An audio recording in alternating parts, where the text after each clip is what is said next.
and welcome to Off the Tee. My name is Chris Exusion. You can find me at Chris Ebom on Twitter. And just coming off a very successful 3M Open on the betting side. We're jumping right into the Olympics over here, and I am so excited to have him back on the show again. My guy, Sia Nejad of Win Daily Sports. How you doing today, man? Chris, thanks for having me on the show as usual. I'm doing well, man. It's been a long day. I don't know if you caught any part of my show that I just did, the Win Daily Sports, the PGA live stream we do every Tuesday at 8. But did you catch that discussion we had on the front end? You probably were busy. Well, actually, funny you said that. I actually did catch some of it because I was curious to see what you're going to be doing with it. I usually catch most of your stuff, but I especially wanted to catch it today because I wanted to make sure, I want to see what you're getting into, get a good feel, see what's going on. And then all of a sudden I saw like quad screen, 5 screen. I'm like, oh man, he's really bringing out the big guns today. Well, what's funny, and I don't want to derail the show literally like 30 seconds in, but I don't know if you noticed on Twitter, there was like this kind of spirited discussion about, long story short, about whether or not somebody would maybe like miss a putt on purpose and give like Sung Jae or Siwoo the bronze instead of taking the bronze, like a Justin Thomas, for example, who might not care quite as much as somebody else. Anyway, so this discussion was going back, and some people were like, well, that's a ridiculous notion. They flew all the way out to Tokyo. They're not going to like give up a medal, even if it's a bronze. And I was on the side of like, oh, it's possible. I mean, somebody just might be friends with Sung Jae and be like, hey, I'm not going to make it seem like it's obvious, but I'm just going to push this putt and you're not going to have to do 2 years of military service in South Korea. So anyway, that discussion just led me to be like, hey guys, I have a show in a couple minutes. Why don't you just come on real quick? And they all were like, yeah, I'll come on. And we had a 30, 40 minute discussion. And then of course we got into our DFS picks, but it was fun. Where do you land? Where do you land on that, Chris? As far as that goes, I mean, I'm a huge big Sung Jae supporter and I always find Siwoo always entertaining. If I'm making that much money and I'm really I don't think a bronze is really that big of a deal. I know Matt Kuchar won it before, but he's kind of that kind of guy. It's like, oh, I got to get that bronze. Right. Like I just think he's kind of that kind of dude. Now, I'm not the biggest fan of Kuchar if you watched my show before, but as far as that goes, I would give it to those guys. That's a big bullet to bite. I mean, a bronze really isn't going to take that much greatness to it. I feel like, but don't get me wrong, you're in the Olympics, but a lot of these guys play in a lot of PGA events. They already have had stardom. So it's not like an amateur that's getting into it for the most part. I mean, you have your longer shot guys that might not get an opportunity. Those guys I could kind of see fighting through because this is their chance to make a claim on their their golf career. But like, as far as like the guys in general, I would say pretty much just give it to them because I mean they're good guys. They're not guys that people hate on tour that really get under people's skin. And I'm a big Sung Jae guy. He's my dude. So I would have, for me personally, Sung Jae, no problem. I'm shanking that. Check-a-pot-him. No problem. It's so funny because you're like Sung Jae, yeah. Siwoo, I don't think so. Well, Siwoo putting with this 3 fairway wood, and like, okay, I've done it before when I played, but I've also been like 100 yards out on like the fairway trying to hit onto the green, but. But his metrics are really good, and we could always get into that a little bit later. For sure. And just to be clear, just to put a bow on it, I am certainly not suggesting that if Sung Jae or Siwoo were in 4th place and there was any old golfer that was in 3rd that was going to get the bronze, and that like they all would be like, oh no, I want to give it to Sung Jae or Siwoo. I understand that the majority of the players, if not almost every single one of them, would be like, no, I'm taking my bronze, man. It's the Olympics.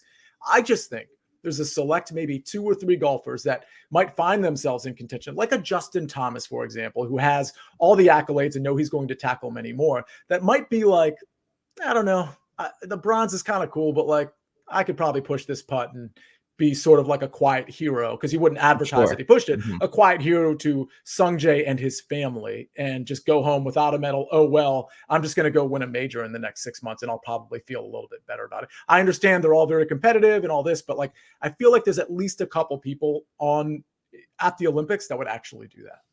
No, I totally understand that. But speaking for my golf game, I would have like a really good drive and I'd be right in the middle of the fairway. And if I did shank it left or right off the green, it probably would look just about normal for me. So I don't think it would be that much of a job for the most part. But yeah, I was watching your show. The most impressive thing I saw your show, your pronunciation of my last name. It was absolutely fantastic.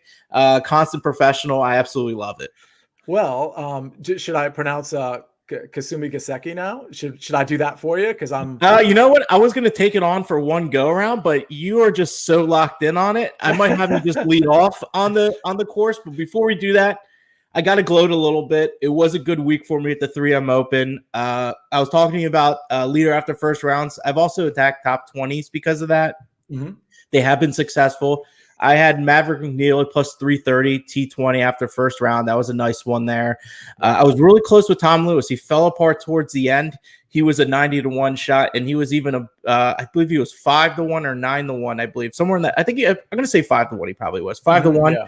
T20 after first round. We just missed that by like the skin of our teeth, which he was coasting for. Almost had a chance to do, and he fell apart. That was a great bet. Tom Lewis was so sneaky. I had him in a couple DFS lineups. I wish I had him in more, I guess. But yeah, I thought that was a super smart one.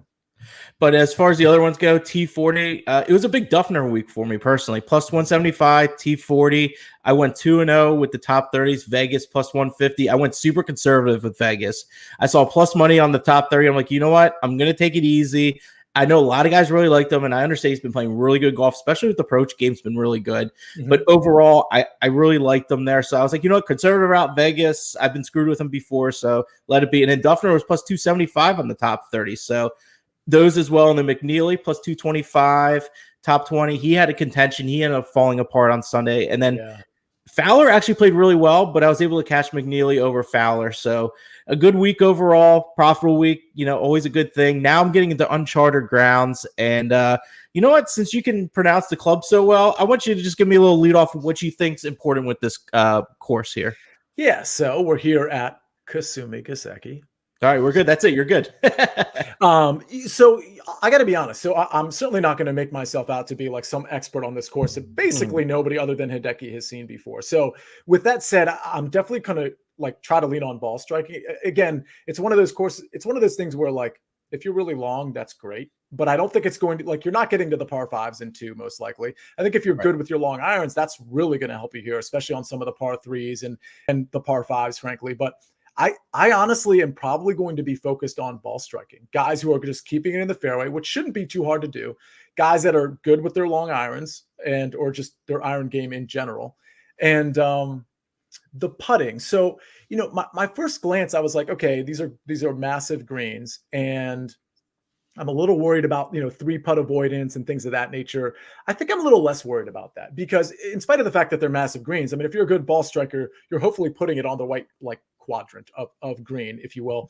And more importantly, I think the conditions here are going to be pretty soft because I think we've all heard like the weather's it's going to be pretty wet, like throughout the tournament. So I think that benefits, I think that the greens will be slower, and I think that's going to benefit the worst putters. And so I think that puts guys a little bit more in play than I would have had in terms of people who are bad putters. So my big focus is on ball striking, which, not breaking news there. Sure, and I'm not looking at around the green really at all. I'm looking at putting a little bit. And so it's just going to be a ball striking course for me.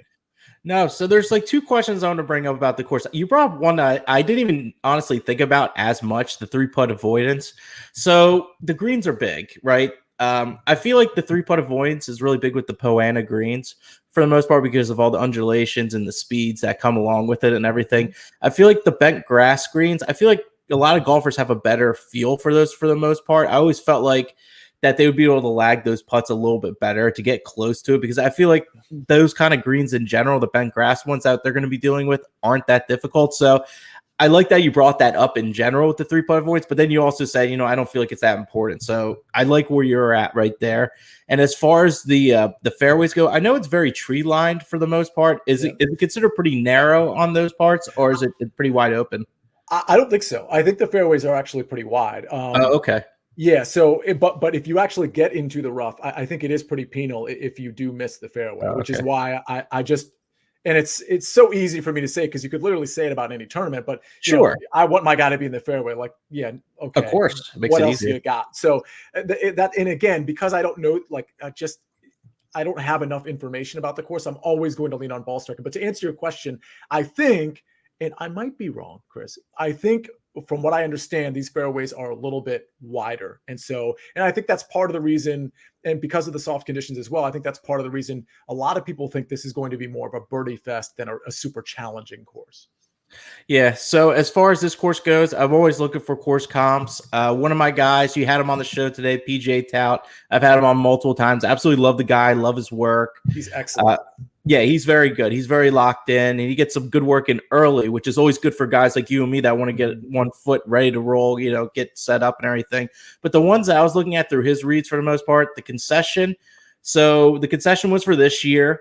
Congaree was the Palmetto, so that was this year as well. And the Sherwood CC is a Zuzu that was in the US, which was supposed to replicate the Zuzu overseas and everything. But what I found pretty interesting the most was that it's based on a lot of recent data. And I think recent tee to green is going to be very important here. You already touched up on the strokes gain approach. Strokes gain off the tee, I feel like still going to be important because you're going to need some distance, but I agree with you. It's not going to be the be all end all. But strokes gain, see, the thing I don't like about strokes gain off the tee that much as far as the stat goes is that it favors distance way too much. And it's a lot. And I understand distance is so important, but I feel like you need to get a little more accuracy with it. But I guess it's just like the Bryson thinking of the world, just bomb it and then you're good enough to power it out. So I think that's what the metrics is going with there. And I think that's why if you're looking at off the tee, which you always are, you have to have a complement stat to it. I mean, whether it's driving accuracy or fairways gained or good drives, whatever you think is the most appropriate stat, you have to have, like if you're doing a model, which right. you don't have to do a model, but if you're doing, and I only say that because I think models sometimes lock you in and they get you away from the eye test. You know what I'm saying? Yes, 100%. You have to marry the two. But with that said, I mean, you can't just look it off the tee. It just doesn't tell you enough. It just really doesn't. You have to have a complement metric with it, which could be any of those sort of accuracy-laden stats. No, that's absolutely right. And the good drive stat's really good because it's either just hitting the fairway or getting yourself out of a mess to get yourself on the green. So it's like if you miss that first shot, at least you can recover from that second shot. And that is so important for these golfers. And it just comes down to it. And I'm looking at a couple things here as far as first round leader, just to get into things for the most part. There's three guys I'm looking at. My longest odd guy is Sebastian Munoz, 60-1. With the comps that I had and everything for recent play and everything, he ranks third in first round play for the most part. Well, actually, no, I stay correct. He ranks highest in strokes gained total in 3 rounds of first round play, which is the most out of any player in that level. And he's been putting pretty well in those kind of courses. So I think that's important as well. I'm looking at Corey Connors. He's a guy I hit before. He's only at 22-1, which is kind of low for a first round leader. And he's won me one before. He played well at the Masters first round and the Zozo as well. His only weak point, as we all know, and some people might not, but it is the putter. The putter's not great. The approach game, the off the tee game is fantastic because he's just so accurate on the fairway and he's got some decent distance to go with it. But he's been just so consistent off the tee for 2021. I really like that as well. And finally, Sungjae Im, you talked about it, which I thought was really great. I like to usually do a lot of analytics, and I like to just like not have a bias with things for the most part because I'm like numbers. It works, but sometimes it doesn't work. And at the end of the day, you and I are watching every tournament. Like whether we don't catch every swing, I totally understand. We have our lives, our jobs, this and that. But we know who's playing good and who can play good the next week. And I think that's important knowledge because a lot of people that might watch the show or just be that, new kind of golf fan into betting and this and that. I feel like it's important to lead on guys like ourselves that do watch a lot of this, because we do get a good feel of these golfers. And I think I'm starting to get into more of that mold of stepping away from analytics because I have the analytics, but I also the eye test should be important for the amount of work and hours that we look into this every week and do all these shows, this and that. Well, I mean, especially you're all over the place. You're always doing great work. But as far as that goes, I think that should be really accounted for. And I think Sungjae Im is one of those guys. I think it's very important at 28-1 at the pretty much lead after first round. He does strike the ball well, and he's been striking the ball a lot better of late. He was in a little bit of slump of it, and off the tee, he's always been pretty decent as well. And his tee to green recently at these comp courses have been real solid. And his putting has been above average. So I really like Sungjae Im here at 28-1. Someone that's really focused, took a lot of time off. He's taking this super seriously. I think he can get off real to a fast start. So just to recap, Munoz 60-1. Corey Connors 22-1, and Sungjae Im 28-1. So these are kind of the guys I'm throwing some flyers at for leader after first round. Not the biggest of odds, but you know what? I just feel good about these. How about the drama if Sungjae Im is your leader after round 1? It would be fantastic. I could not get enough. I mean, I'm making an obvious statement, but like everybody's rooting for Sungjae, and if he actually comes out and has a really good round 1, and the same goes for Siwoo, obviously, I just think it's more likely with Sungjae. But the drama, like I'm going to be stuck to my TV. Like I just, even if I don't have like a play on it, I'm just going to be like, oh my god, like Chris, like I hate to derail the show, but have you ever conceived of the idea that what sport did you play when you were a kid? Well, my most competitive sport I played was basketball. I played some AAU ball, some high school and stuff. So that was my main sport. Okay, so I played a lot of basketball and soccer. Basketball was definitely my favorite sport. But you played AAU, like that's pretty high level. So yeah. Imagine one of your big AAU games was you got to shoot 70% from the field, or you got to serve in the military for 2 years. Now, I'm not trying to say serving in the military is a bad thing, but it is completely rerouting your life. Let's just assume that for a second, you didn't want to go into the armed forces because you had different plans, because you wanted to pursue a basketball career, for example. Imagine that scenario where you're going into your next game and you're like, man, if I don't shoot 70%, I guess I don't get to pursue this dream, at least not for another few years. I just think that is like such a big deal. And I know it's been highly publicized, and it was kind of the topic of the conversation we had on the Win Daily show earlier today. But I just think it's just crazy to conceive of in this country, as a citizen of this country. I just think the drama, I don't think we can oversell the drama of that. No, and I think you're completely right. I mean, this is life-changing stuff. And Sungjae, for a guy that actually lives on the golf course and literally never takes off any time, like when we talk about him taking off time, like, whoa, Sungjae took time off. Like, it's like late breaking news to guys like you and me, like that just to get into PGA. It's like, what happened? Is everything okay? Is everything okay? Did he lose his putter? Like, what's going on? Like, what's wrong with Sungjae? No, he just hanging out in Atlanta, just working on his shot. He just got a new house. Everything's great. But yeah, I think it's something you have to take into consideration. I mean, it's a great narrative, but I don't know. I'm going to be playing some of it. I'll be your Huckleberry Finn. Like, yeah, I'm going to play some of it. I'm just going to, because if I miss out on a bet because of that, I'm not going to be able to live with myself. I'll take the hit. I think it's a great first round leader bet, for the record. What did you say the number was? I'm not looking at it right 28-1. I think that's fine. Again, it sounds like a short number, but it's also a less than 60-person field. So that's also another thing to consider as well. Yeah, it's not really. And I think PGA Tout John made a really good point about that earlier tonight. I like Sungjae. I mean, I think that's great. And he's hitting fairways. The approach game, has been really lackluster just this entire year, but I think it is potentially rebounding. Starting to pick up a little bit. Yeah. Right. So I've got 4 round 1 leader plays. Awesome. And one of them is yours. It's Sebastian Munoz at 61. Yes. And for the record, I didn't even know that day 1 stat of his. I hadn't looked at that. And it's funny because I think a lot of people might look at that stat and be like, well, that's kind of finicky. Like, does it?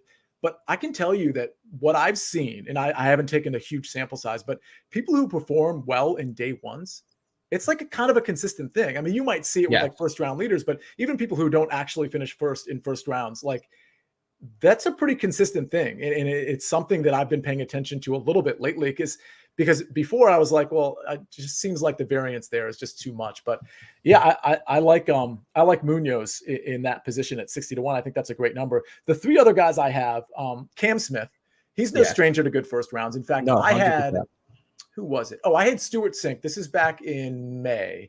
I had Stuart Sink as a first round leader. He goes out and shoots 8 under, and Cam Smith out of nowhere chips in on 17 for birdie, and then birdies 18 to go 9 under and eclipse my 90-1 Stuart Sink first round leader shot. I was like, you got to be kidding me here. But anyway, Cam Smith at 22-1. It sounds short, but again, it's a short field. Shorter field, yeah. Guido Migliozzi at 40-1. He can get hot with the short game, and we know he's been really good lately. I actually think he's probably the last guy in, if you're looking at outrights, that I think actually has potential to actually win the gold medal. I think once you get under Guido Migliozzi, whether you're looking at DFS pricing or outrights, I think it's pretty unrealistic that anybody below him can win the gold medal. Thomas Pieters at 50-1. This is a guy that can get red hot at any moment. He can also kind of fall off a cliff. But by the way, that's great for DFS too, because it's a no-cut event. So Thomas Pieters is a guy I'll probably play here and there. And that's it. So Cam Smith, Guido Migliozzi, Thomas Peters, and Sebastian Munoz. Yeah, I like those for the most part. The Cam Smith's pretty interesting because he is a guy that can go low. He's got that, we're going to do the eye test here. He has that kind of swag when he plays, especially in big competitions. He's one of those kind of guys. And if he can get hot early, I think that's really good as well. So the Munoz, obviously, I think he's kind of like the guys in the gambling Twitter community. I feel like are big fans of his because he does get real close. And I do agree with you 100%. Some of these guys can play well in the first round, and that's a reason why I like to play some of these guys in a top 20 after first round. And speaking of that, I do have since the field is smaller, I have top 5 after first round. It's like oh my gosh, I almost made it, but you know what? We're still going to cash some anyway. Munoz is 12-1 because of that. Connors is 4-1, and Sunjay's 5.5-1. So if we get them really close right there, I've been really close with a bunch of them. So at least if I'm close there and they just miss it, at least I can make some cash because of that. So I'm doing top 5 here. I typically do top 20. I didn't see that book anywhere else. The number probably isn't even there because that's like a third of the field. So, I mean, that's probably just a silly bet. They won't put that up there because there's too much liability. Right. Yeah, I agree with that. And by the way, what you said about Cam Smith, he is the ultimate eye test guy. He's never going to rate out well in your mind. No, absolutely, 100%. So when I was looking at top 20 over here, I was looking for some plus value because the field's smaller, so you're getting tons of minus. The guy that I think is almost getting kind of overlooked because he played the 3M Open, the full four rounds. Yeah, 4 rounds he was playing. Jonathan Vegas, he was plus 140. He's been in the top 20 in his last 4 out of 6 events. He's been in great form. I feel like you're getting value on a guy that's been traveling to Tokyo in a short time. He rates well in the OTT, the approach, tee to green, and he was in all positives and strokes gained categories the last 2 events. Plus money in a top 20 market and like 60-player field.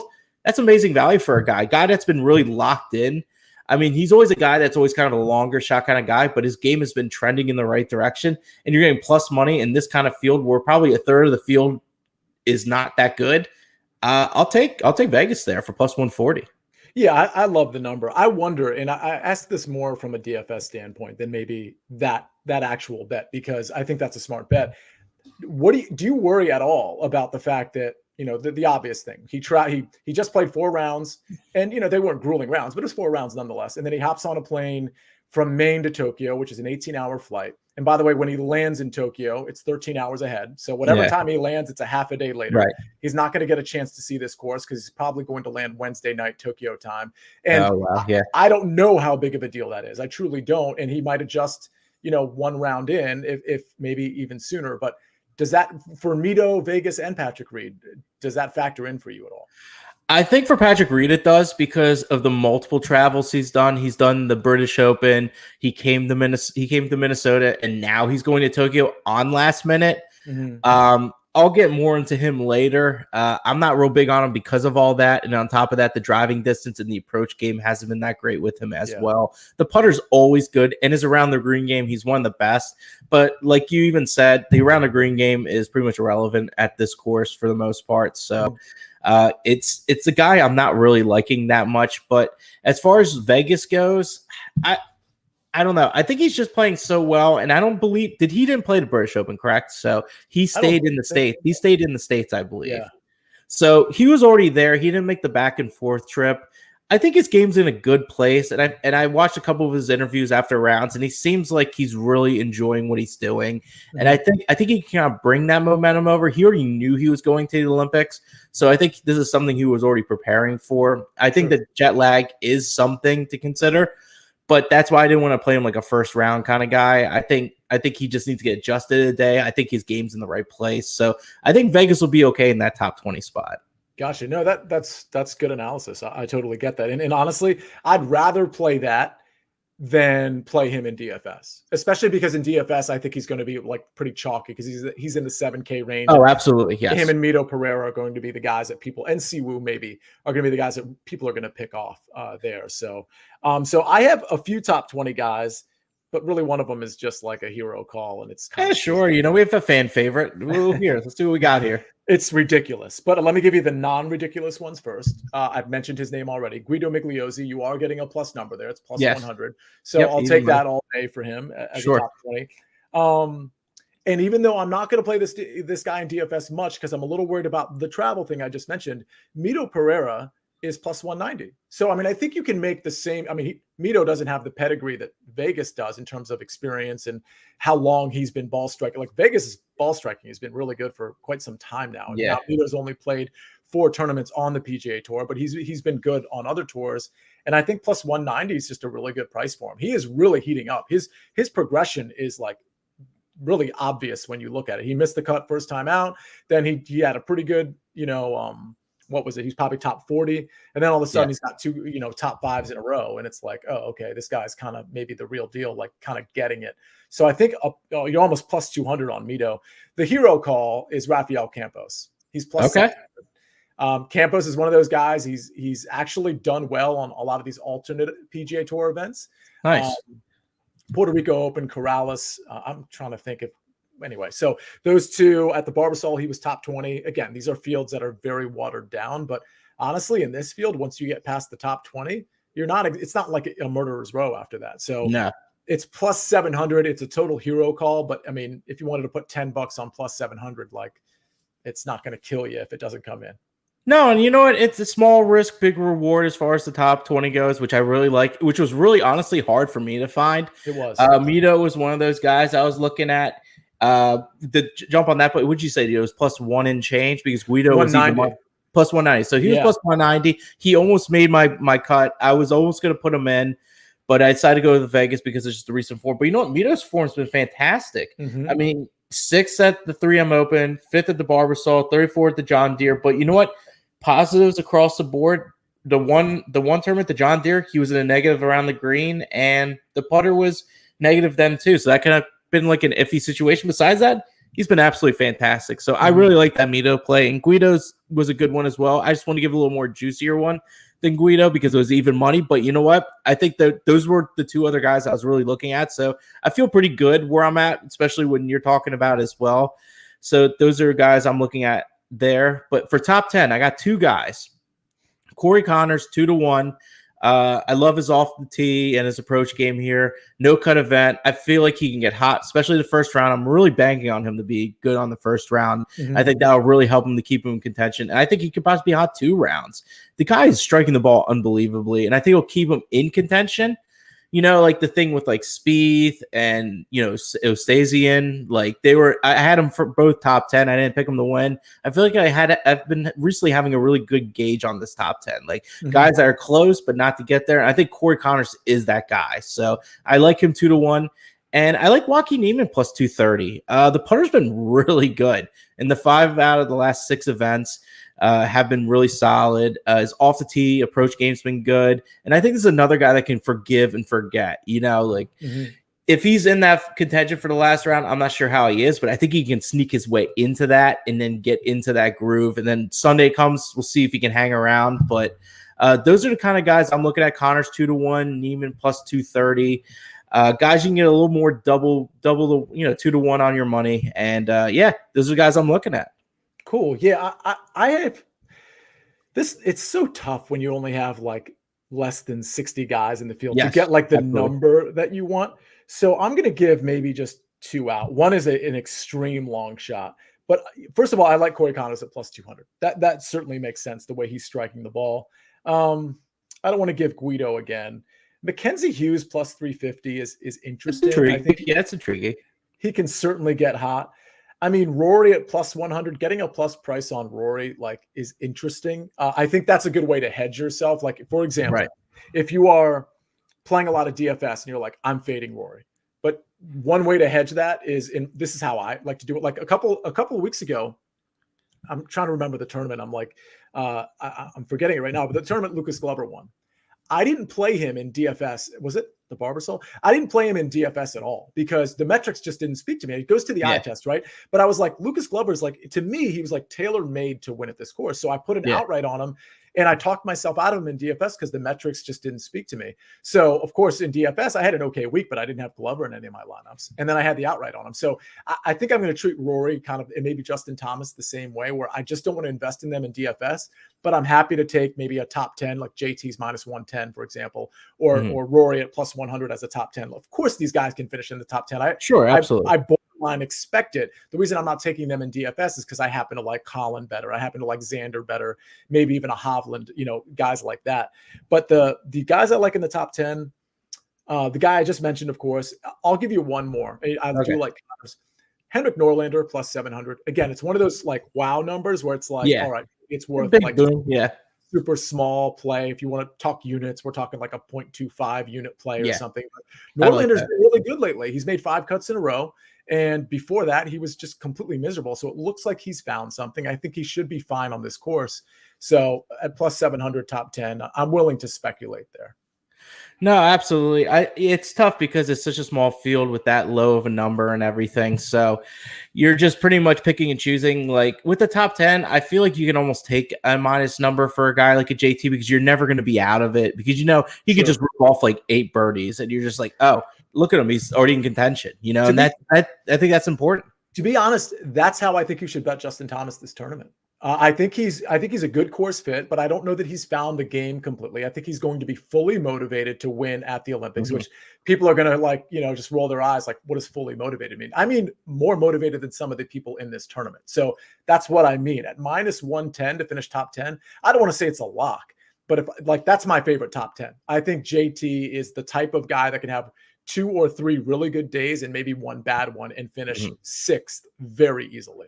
Yeah, no, absolutely. You're right. And then I was looking at some other bets to medal. I told you I'll be your Huckleberry. I'm taking the 2 boys from South Korea, Sungjae Im 8-1 and Siwoo Kim 14-1. I feel like one of them's going to do it.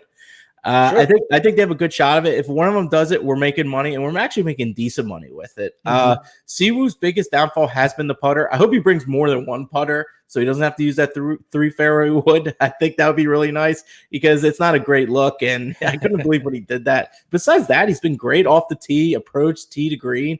Like he has contended in tournaments. Like he won the PGA Championship, correct? I believe he did. Yeah, he won. That was his big win was the PGA Championship, or was it the Players? I'm sorry, was it the Players? Oh, it was the Players. The fifth major. Excuse me, the fifth major.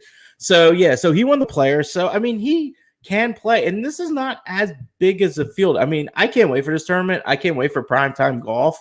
Usually, I'm an early riser. I'm on PGA Tour Live at like 7, 8 in the morning, ready to go if I'm working from home or anything like that. But I mean, I'm excited though. I think these guys. One of these guys is going to do it. And I just honestly, at the end of the day, I don't want to miss out on it because if they do it and everyone's been talking about it all week and people that I respect that have been talking about it, that it could happen with, especially with their skill set, I don't want to miss out on it. So I like those. I'm going to play. I'm going down the flames with them. Sungjae Im 8-1 and Siwoo Kim 14-1 to medal.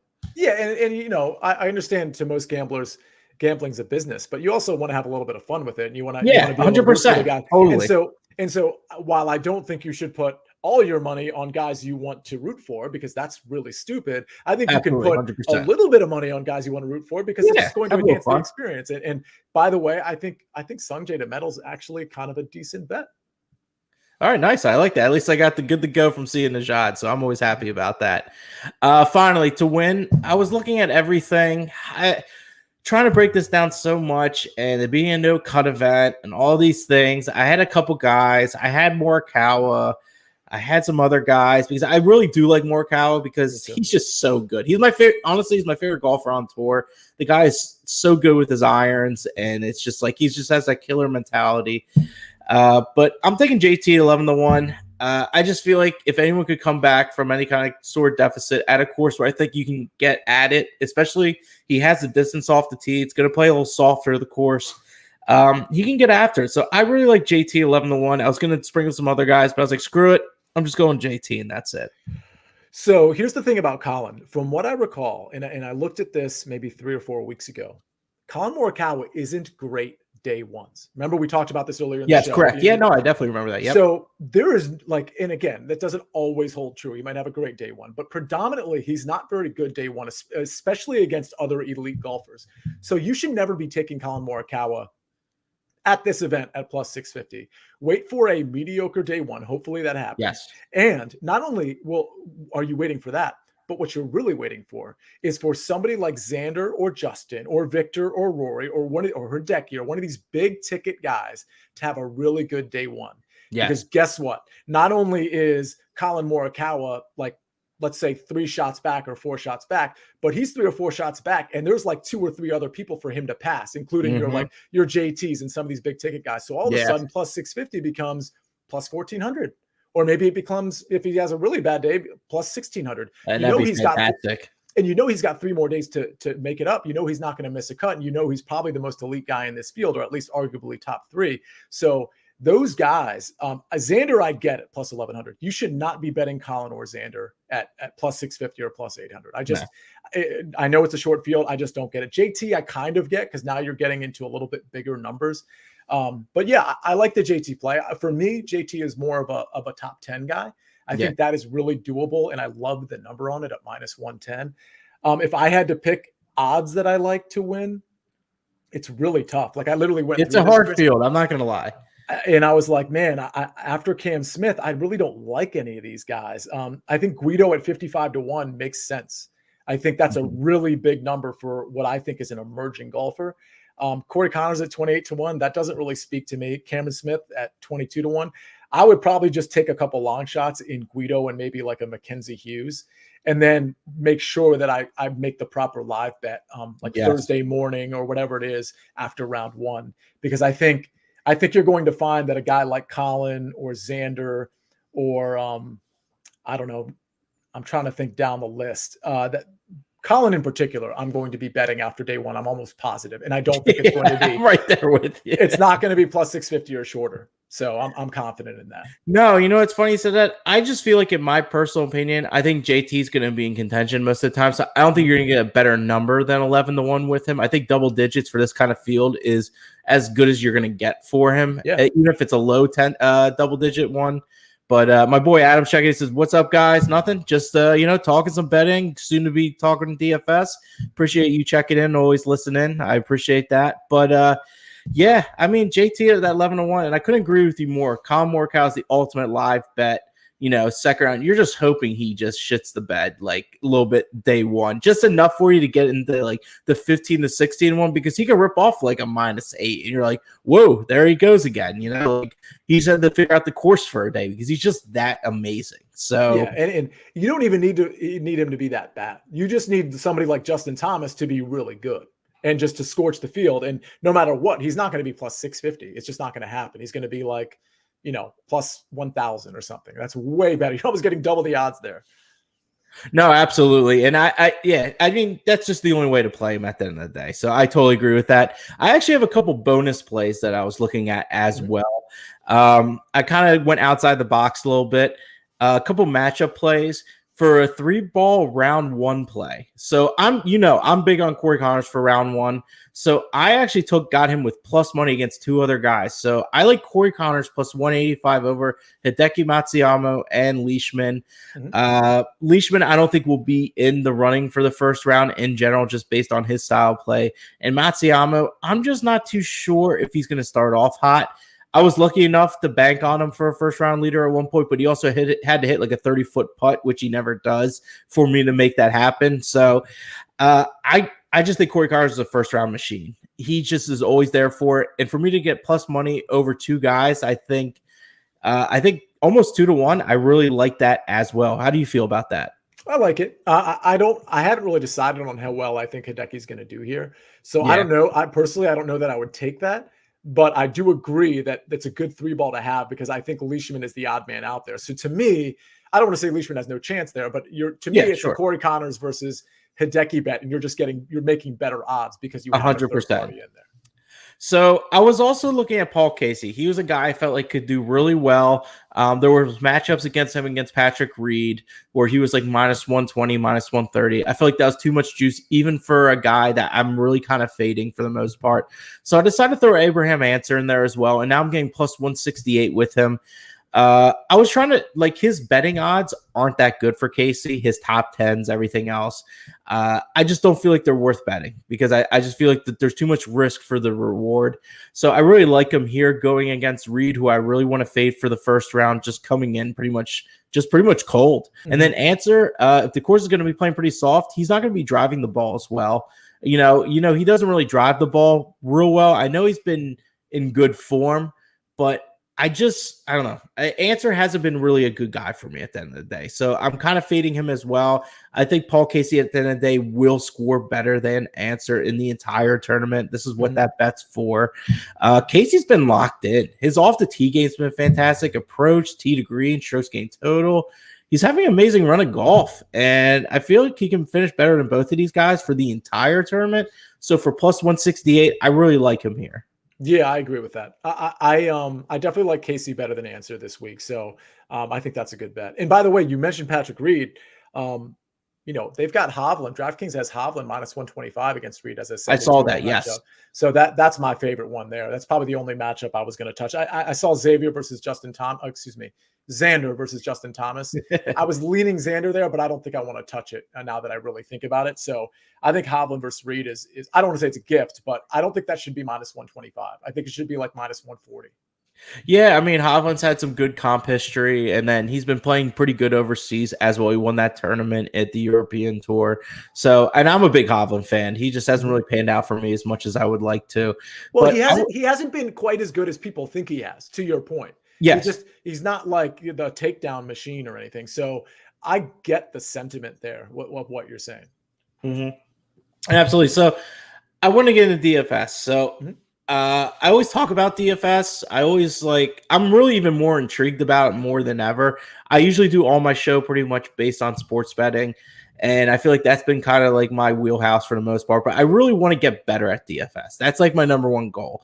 And I'm trying to figure out this puzzle. So when I'm making a lineup, I'm trying to think, like, how should I really set up a lineup? It's like really hard for me because, like, is it more of like a middle tier, like put all these guys in the 8K guys, or do I really need to find these 6K guys that are like gonna make my lineup? How do you feel about this? I mean, it goes tournament to tournament because the 6K field can be really deep in one tournament and total garbage in another tournament. So in this particular, for the Olympics, it's pretty cool because it's a no-cut event. So that lends itself to take stars and scrubs because the scrubs aren't going to get cut after Friday. Right. They get to play 4 rounds, which is why some of those guys like Norlander or guys I like Ryan Fox or even a Rafael Campos who's min-priced, I'm willing to put into a lineup because, well, they're not going to have 4 good days. But what if they have 2 good days? Then they're going to pay off their price tag and they're going to allow me to jam in Colin and JT, for example. But typically, first of all, I think one of the big issues that people have with DFS is they let their last couple people in their 5th and 6th man in their lineup. Yeah. They let pricing dictate that. In other words, let's say you're on your 6th person and you have 7,700 left. Well, truly, when you went into the tournament, you liked a guy that was like 7,200, like a lot. But you're like, well, I have 7,700, so let me take a 7,600 guy because I'll leave 100 on the table. But like, let me take a superior player because 7,600 is always going to be better than 7,200. Right. It's just not reality, especially when you get in the 7K range. You'll find more often than not a guy that's 7,000, 7,100. Those are usually the lesser guys, but like you'll find that a guy that's 7,300 is either just as good or better than a guy that's 7,800. So you shouldn't necessarily let like pricing dictate how you're going to construct your lineup. I like to go in to a tournament knowing who I think I want to play even before pricing comes out, because you can see the field by like Saturday morning or Sunday. You can see who's in the field, and then pricing comes out Monday afternoon. So I think DraftKings and FanDuel, but I think they lend themselves to more balanced type lineups, because if you don't get a 6-for-6 through, you're definitely not taking down a tournament, period. Yeah. And at least not a big tournament. And it's just easier to cash, obviously, with 6-for-6 versus 5 or 4 out of 6. So my whole thing is I like to take more balanced approaches. And honestly, I don't think the elite range, which is usually, I call it elite, 10K or above, I don't think the margins between those guys are that much different between the guys that are like 9,000 and 10,000 or 9,000 and 9,900. I think you'll find tournament to tournament that your JTs and your Rorys and your Brooks Koepkas and your Bryson DeChambeaus perform on average worse. I haven't run the numbers, but on average worse than your guys that are typically in the 9K range, which is, usually like your Hovlands, your Morikawas, guys like that. So I think balanced is probably the way to go. And that lets you avoid the 6K range for the most part. And in most tournaments, you do want to avoid that range. No, that makes sense. And I mean, like when you have this higher, I think that was like my number one issue when I started doing DFS. I'm like, look at all the salary I have left. Like, let me just throw in like a guy that I feel like is going to play better, and then it ends up burning you. I completely agree with you at 100%.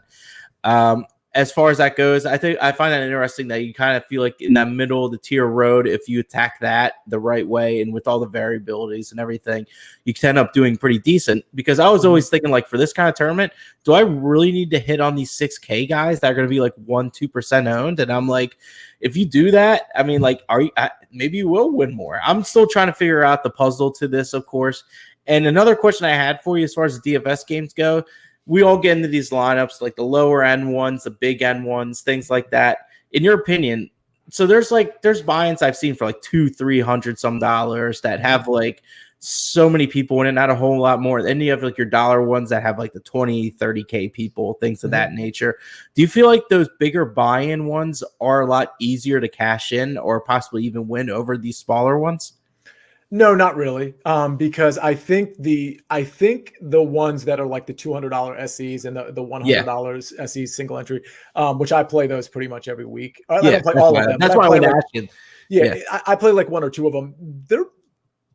It's not easy to cash. I mean, just plain and simple, because I think to the extent that the industry knows about like an edge or a guy that's like really just not on everybody's radar, I just think that they get flushed out in those, and you'll start to you'll get into those tournaments and you'll see the percentages of people and you'll be like, oh wow, people are really overweight on this guy that I really like too. And it's like, oh, there's a reason for that, because like they were sort of wise to it as well. Right. So I do think it's probably a little bit easier to cash in the tournaments that have like the lesser buy-ins, which by the way, I play those as well. I play the 33s. I play the 12. Sometimes I'll do the $3 20 max one as well, which I think is a really fun one. It's like the birdie one. Yeah. I know what you're talking about. Yeah.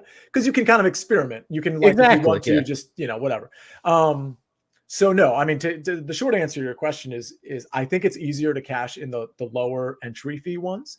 I know what I look for is I tend to look for tournaments that pay out like 22-ish%, because if you actually look at the payout details, you can actually see, and Chris, maybe you already do this, but you can actually just do division, from, how many people are in the tournament and divide it by how many people get paid. And you see what, so if you're looking at 20% or something like that, it's just not going to be as fruitful as like the 22-23% ones.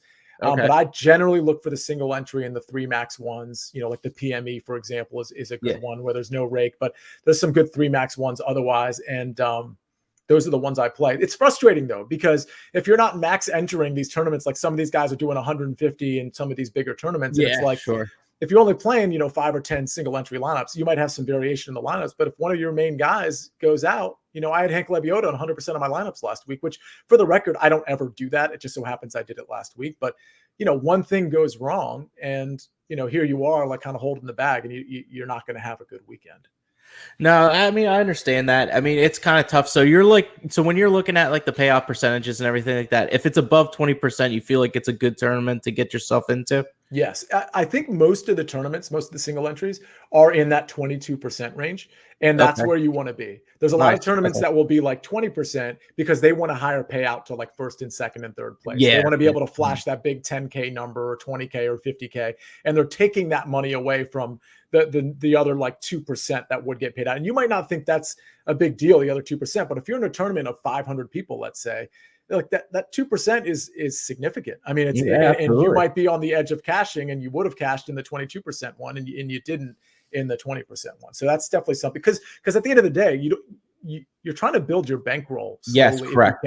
Which is why you want to look at cash games too, 50-50s. And when you're looking at 50-50s, I think you should look for 50 double ups, for example, that have like more than 100 people in them. Somewhere between 100 and 500, I think, is sort of the happy place for double up. So I think you should be playing. Yeah, you should be playing some cash games, and you should be playing some like single entry tournaments. And if you want, throw a few bucks to like the big, 150 max ones. Unless you're max entering those, you're probably not in the best shape. But if you want to throw 1 or 2 bullets there, that's fine.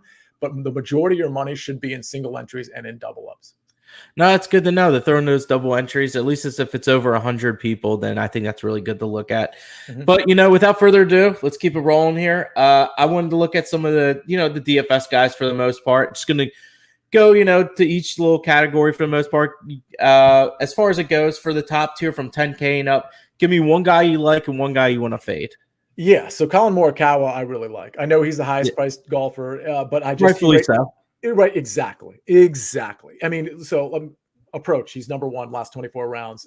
Strokes gained, ball striking, number one last 24 rounds. Birdie or better gained last 24 rounds, he's number one. Strokes gained par four, which is going to be key here, number one.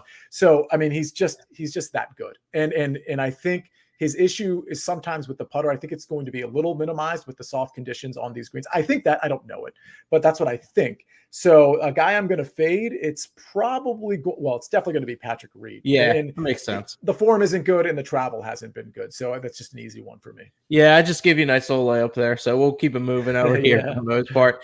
We're going to go through the 9K range. It goes from Victor Hovland all the way down to my boy Sanjay M. So one guy to take and one guy to fade. What do you got? This is not a range that I like. So I went into the week thinking I was going to play a lot of Paul Casey, and I don't think I'm going to deviate from that. So it turns out I'm not going to play a lot of Paul Casey, but to the extent I am going to play a 9K guy more than other 9K guys, it's going to be Paul Casey. I don't think I want to pay up for Victor Hovland. I have a sneaky feeling about Victor Hovland that it's not going to be a great tournament for him. Not that it's going to be a terrible one either, but not living up to the salary, right?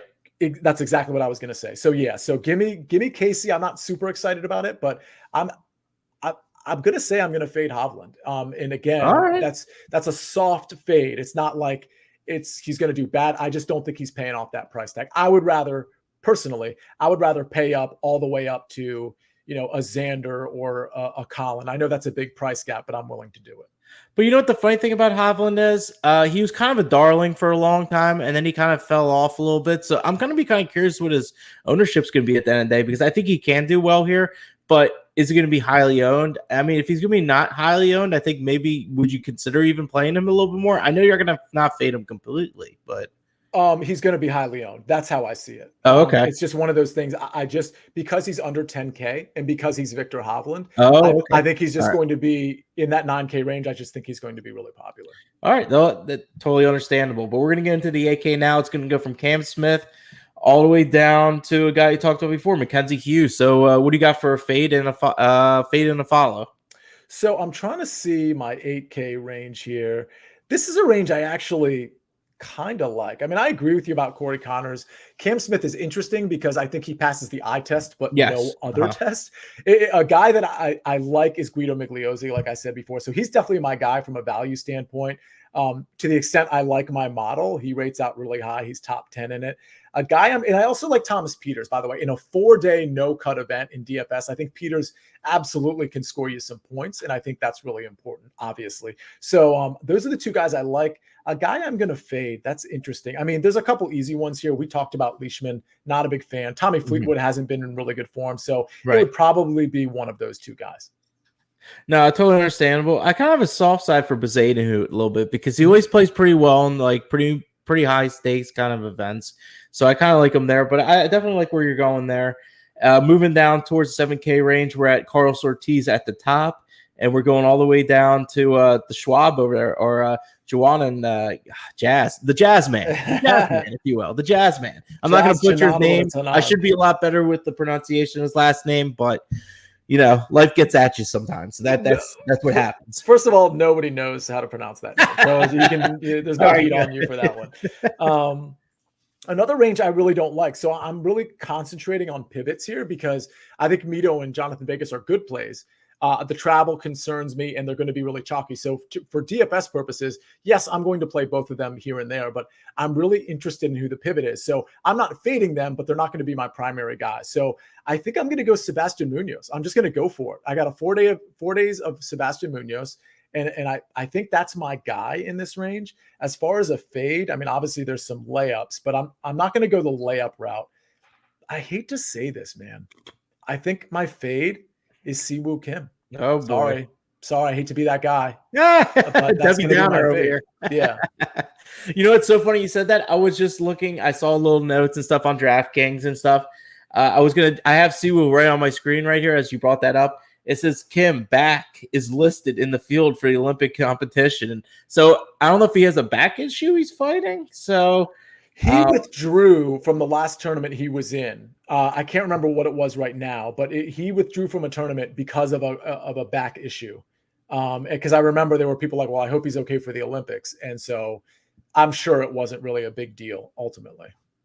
Yeah, I just saw that was pretty interesting because I saw he had a little ticker on there. I was like, oh, let me click on Siwoo real quick, and it says something about back issue. So I was like, okay, so we'll see what happens. But you know what? A lot of people are probably gonna play Siwoo because of the storyline. So I don't hate that at all. So finally, the mystery 6K range, Ryan Fox right at the top, and then the bottom of the salary is me over here. So it goes all the way down. Your boy Campos is down there. He's right? all the way in the basement. So he's all the way in the basement. So what do you got for me in this spot? So no sense in giving you a fade because it's the 6K range, right? So I'll give you 3 guys I like for DFS.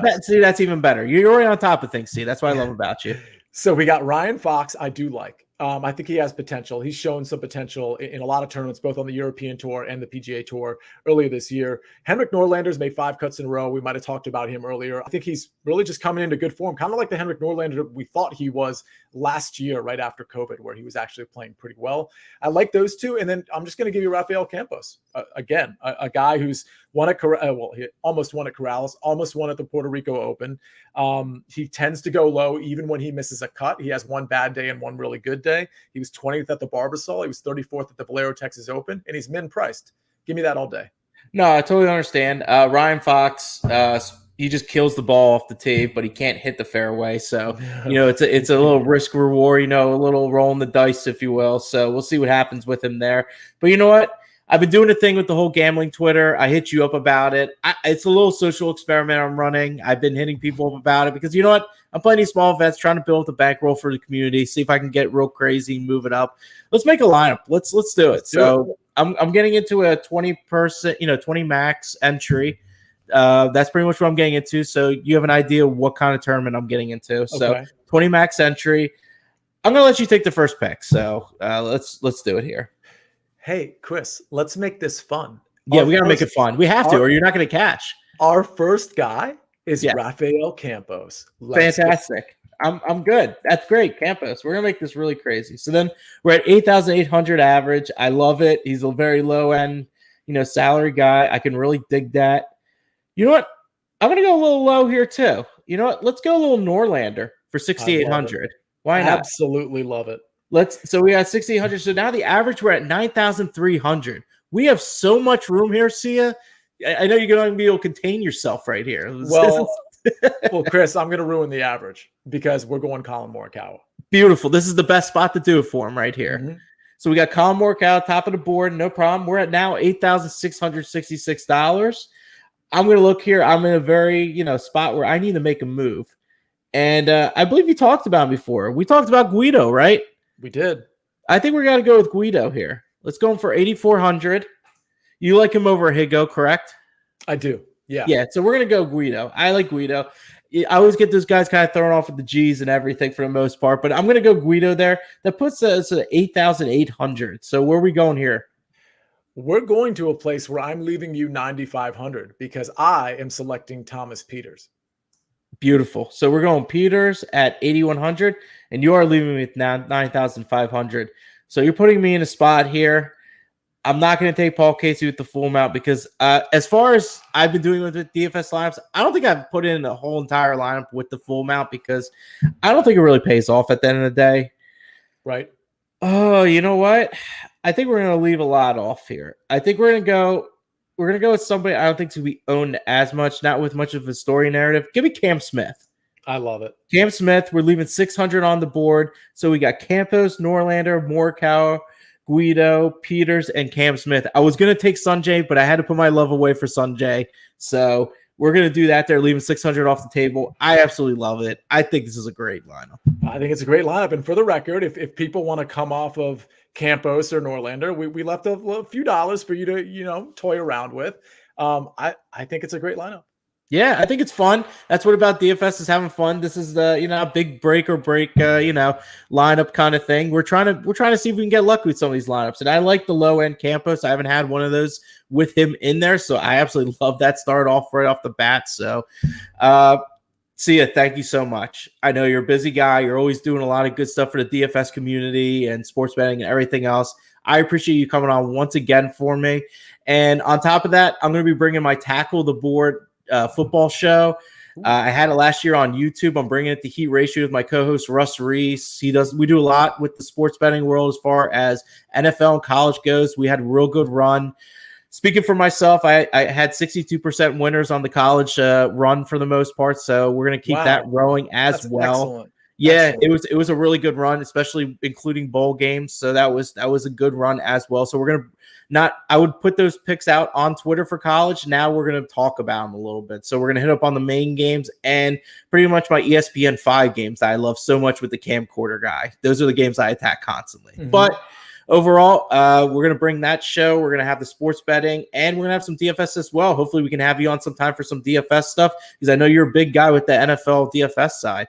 Yeah, it's funny you say that because, of course, I'm going to be doing some of that with Win Daily Sports, as you might expect, and on SiriusXM and all that stuff. But I do have an announcement to make, but I can't announce it right now. But at this time next week, as in, what is it, Tuesday? Next Tuesday, I'll have an announcement to make about a new NFL DFS show that I'm going to be a part of. So I'm actually really excited about that. And Chris, I love your support on that in terms of, subscribing and reviewing and stuff like that, which of course I'll do for you as well. But I am so excited to get into the NFL mode because I do love golf, and I'm not taking anything away from golf. No, that's not.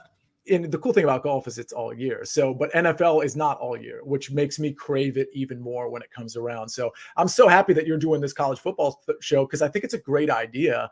I know that Joel, Draftmaster Flex, who does the PGA show with me, Joel, of course. Yeah, I know Joel. Yeah, he's going to be doing a college football show as well, but it's not what you're doing. He's actually doing one for DFS, I think. Oh wow! So he's going to break out either Thursday nights or Saturday mornings.